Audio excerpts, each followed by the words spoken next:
মম দুঃখ বেদন মম সফল স্বপন তুমি ভরিবে সৌরভে নিশীথিনে সম তুমি রবে নীরবে হৃদয়ে মম। নমস্কার বন্ধুরা, আমাদের রান্নাঘরে তোমাদেরকে স্বাগত। আজকে আমাদের রান্নাঘরের রেসিপি হলো পোড়া মশলায় চিকেন কষা। চলো সঙ্গে থাকো, আমার সাথে দেখে নাও। আজকে তোমাদের একদম অন্যরকম একটি চিকেনের রেসিপি করে দেখাবো, পোড়া মশলায় চিকেন কষা। রোজই তো একই রকমভাবে আমরা চিকেন খেয়ে থাকি, আজকে কিন্তু একদম একটা অন্যরকম পদ্ধতিতে করে দেখাবো। সঙ্গে থাকো, দেখিয়ে দেব। রেসিপিটার জন্য আমি এখানে 800 গ্রাম মাংস নিয়ে নিয়েছি। রেসিপিটার জন্য যে মশলাগুলো আমি পোড়াবো এক জায়গায় রেখেছি। দেখো, আদা রেখেছি 800 গ্রাম মাংসের জন্য ঠিক এতটুকু। দুটো মাঝারি সাইজের টমেটো নিয়েছি, 3টে ছোট ছোট পেঁয়াজ নিয়েছি, কাঁচা লঙ্কা নিয়েছি 5-6টা মতন, আর শুকনো লঙ্কা 4 পিস নিয়েছি। রসুন কিন্তু খোসা ছাড়াইনি, খোসাটা আমি পোড়ানোর পর ছাড়াবো, তোমাদের দেখিয়ে দেবো সেটা। রসুনটাই 10-12-13 কোয়া মতন নিয়েছি। একটা তাওয়া গরম বসিয়ে নিয়েছি, আগে থেকেই গরম করা ছিল। দেখো, এই 15-16টা মতন গোলমরিচ গোটা দিয়ে দিয়েছি, আর একটু 1/2 চামচ মতন সাদা জিরেটা দিলাম। শুকনো খোলায় ভেজে নিয়ে আমি একটা মশলা বানিয়ে নেব, শুকনো মানে গুঁড়ো মশলা করে নেব আমি।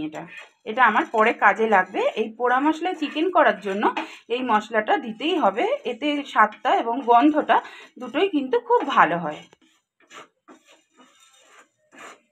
মশলাটা থেকে খুব সুন্দর একটা স্মেল বেরিয়ে গেছে। এই সময় আমি তুলে নেব, ঠান্ডা হলে একটা গুঁড়ো করে নিয়ে ফিরে আসছি। ওই মশলাটা ঠান্ডা হতে হতে যে মশলাগুলো আমি পোড়াবো সেগুলোই চাটুর মধ্যে দিয়ে দিয়েছি, টমেটো, পেঁয়াজ, আদা। বাকিগুলো আমি পরে পোড়াবো। একই ধরনের চিকেন কিন্তু আমরা প্রত্যেক দিন খাই, একটু ঘুরিয়ে ফিরিয়ে যদি স্বাদ বদল করে খাওয়া যায়, মুখের স্বাদটাও কিন্তু বদলে যায়।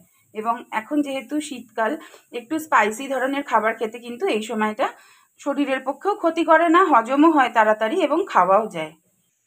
দেখো, এপিট ওপিট করে ঘুরিয়ে ঘুরিয়ে কিন্তু আমি পুড়িয়ে নিচ্ছি এগুলো। আদাটা তো অনেকটা মোটা করে নিয়েছিলাম, আমার অসুবিধা হচ্ছিলো, পুড়ছিল না তাড়াতাড়ি, তাই এরকমভাবে একটু কেটে নিয়েছি। এগুলো দেখো সুন্দরভাবে কিন্তু ঘুরিয়ে ঘুরিয়ে পোড়ানো হয়ে গেছে আমার। এর থেকে আর বেশি পোড়াবো না, এই সময় তুলে নিচ্ছি। দেখো, চারিদিকটাই কিন্তু সুন্দরভাবে পুড়িয়ে নিয়েছি। ওই চাটুর মধ্যেই কাঁচা লঙ্কাগুলো দিয়ে দিলাম, রসুনটাও দিয়ে দিলাম। লঙ্কা আর রসুনটাও এবার পুড়িয়ে নেব। দেখো, লঙ্কাগুলো আর রসুনটাও খুব ভালোভাবে আমার পুড়ে গেছে। এবার রসুনের খোসাগুলো ছাড়িয়ে নিলেই আমার হয়ে যাবে। এই অবস্থায় কিন্তু তুলে নিচ্ছি আমি। শুকনো লঙ্কাগুলো এইভাবে পুড়িয়ে নিচ্ছি।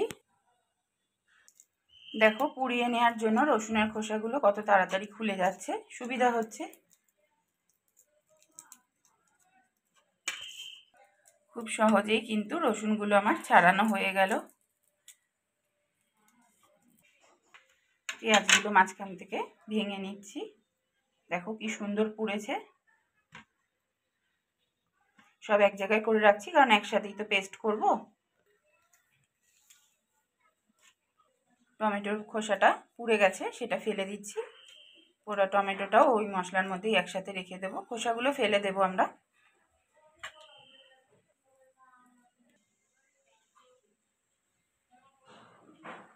এবার একটা মিক্সিং জারের মধ্যে সব পোড়া মশলাগুলো এক এক করে দিয়ে দিচ্ছি, একটা স্মুথ পেস্ট করে নেব। পোড়া মশলার এই পেস্টটাই কিন্তু আসল, যেটাতে আমাদের রান্নায় স্বাদটা বাড়বে। পোড়া মশলাটার একটা স্মুথ পেস্ট করে নিয়েছি। 2 টেবিল চামচ টক দই আমি একটু লবণ দিয়ে ফেটিয়ে নিলাম আলাদা করে, তাই জন্য এখন লবণ দেব না। মাংসটা আমি 1 ঘন্টা মতন একটু ম্যারিনেট করে রাখবো। যে পোড়া মশলাটা বানিয়েছিলাম পেস্টটা দিয়ে দিচ্ছি। হাত দিয়ে সব উপকরণগুলো দিয়ে মাংসটা খুব ভালো মতন মাখিয়ে নেব।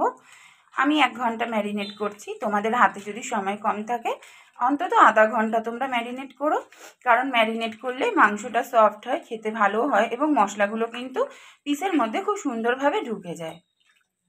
সব উপকরণ দিয়ে আমার চিকেনটা খুব ভালোভাবে মাখানো হয়ে গেছে। এবার 1 ঘন্টা আমি একটু ঢাকা চাপা দিয়ে রাখবো, 1 ঘন্টা পর ফিরে আসছি। 1 ঘন্টা পরে ফিরে আসলাম।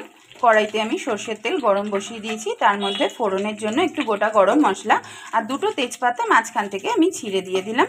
ফোড়নটা 30 থেকে 40 সেকেন্ড মতন একটু নাড়াচাড়া করে নেব গন্ধ ওঠা পর্যন্ত। ফোড়ন থেকে খুব সুন্দর গন্ধ বেরিয়ে গেছে।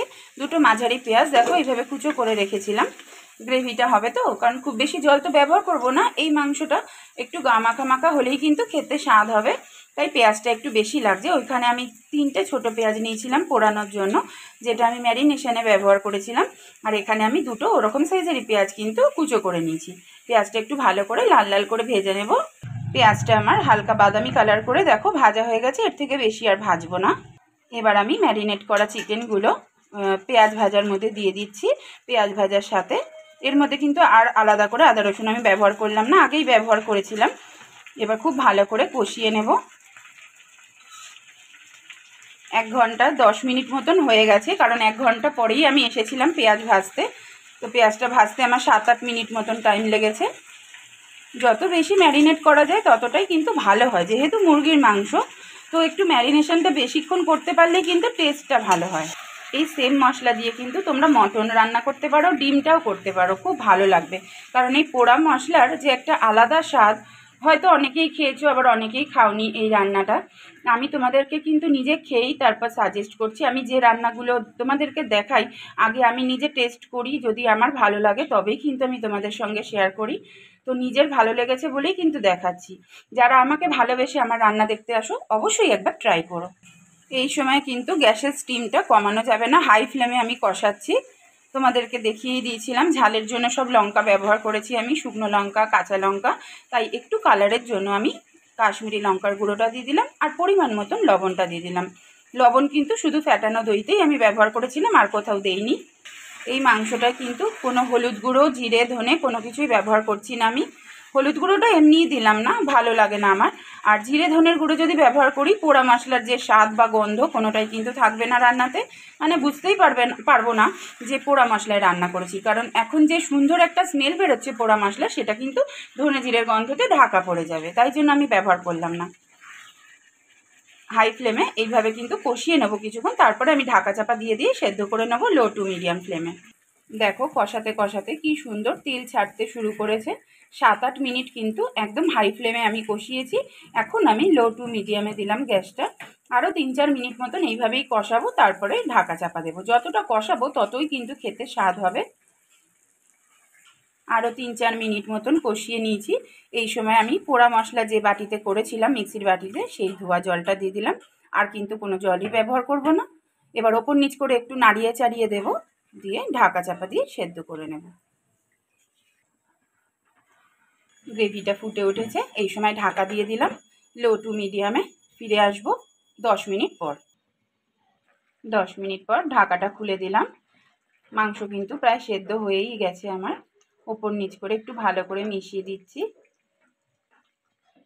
টক দই দিয়ে যেহেতু মাখানো ছিল, কতটা জল ছেড়েছে দেখো। আমি একদমই অল্প জল ব্যবহার করেছি, তোমাদের দেখিয়ে দিয়েছি। আর কোনো কিন্তু গ্রেভির জন্য জল ব্যবহার করিনি। এই সময় গোলমরিচ আর সাদা জিরে শুকনো খোলায় ভেজে যে একটা ভাজা মশলা মতন তৈরি করেছিলাম, তোমাদের দেখিয়েছিলাম, 1 চা চামচ মতন দিয়ে দিলাম। দিয়ে ওপর নিচ করে দিচ্ছি। আমি কিন্তু আর কোনো গরম মশলার গুঁড়ো ব্যবহার করব না এই রেসিপিতে, কারণ এই ভাজা মশলাটার যে গন্ধটা সেটাই কিন্তু খুব ভালো লাগবে। এটা এই রান্নার জন্য কিন্তু স্পেশাল করে তৈরি করেছি আমি। তোমরাও যদি কেউ এই রান্নাটা ভালো লেগে থাকে অবশ্যই বাড়িতে একবার ট্রাই করো, আশা করি নিরাশ হবে না। এই রান্নাটা কিন্তু ভাতের থেকেও পরোটা, নান, লাচ্ছা পরোটা এগুলো দিয়ে কিন্তু বেশি ভালো লাগবে খেতে। চাইলে ভাত দিয়েও খেতে পারো, ফ্রাইড রাইস পোলাও দিয়েও খুব ভালো লাগবে। ভাজা মশলাটা দেওয়ার পরেও আরও 2-3 মিনিট মতন আমি ফুটিয়ে নিয়েছি। মাংসগুলো কিন্তু একদমই সেদ্ধ হয়ে গেছে আমার। আর বেশি গ্রেভি আমি শোকাবো না, এই অবস্থাতেই নামিয়ে দেব। পোড়া মাংসে চিকেনের রেসিপি আমার রেডি হয়ে গেছে।